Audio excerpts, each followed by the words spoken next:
আমার বোনের চিকিৎসা পুরো বাংলাদেশে নাই। ওর হেমানজিওমার টিউমার, গলা থেকে জিহ্বা বন্ধ। আমি বাঁচতে চাই। আঙ্কেল আন্টিরা, আপনারা যারা আমার ভিডিওটা দেখতেছেন, সকলকে সাহায্য করে অনুরোধ, আমার ভিডিওটা সম্পূর্ণ দেখেন এবং শেয়ার করে দিন। আপনার একটা শেয়ারে অনেক মানুষের কাছে ভিডিও পৌঁছাবে।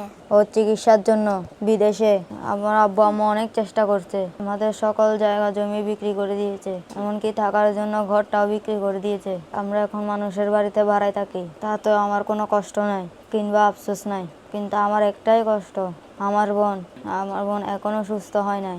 ও কিছু খাইতে পারে না, ও সব সময় কষ্ট পায়, ওর শরীর থেকে রক্ত পড়ে এই টিউমারের কারণে।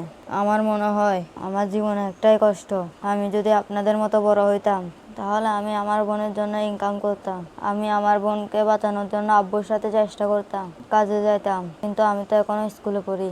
আমি তাই আপনাদের সকলের কাছে অনুরোধ করি, আমার বোনটাকে বাঁচাতে আপনারা সবাই এগিয়ে আসেন। আমার বোনটা বাঁচতে চায়, আমার বোনকে আমরা বাঁচাতে চাই যে কোনোভাবে। আমার বোনকে নিয়ে আবার বিদেশে যেতে হবে অপারেশনের জন্য। সবাই দোয়া করবেন, আমার বোনকে একটু সহযোগিতা করবেন, ও যেন বাঁচতে পারে, আমার যেন বোনটা বেঁচে থাকে। ভিডিওটা সবাই বেশি বেশি শেয়ার করে দিবেন।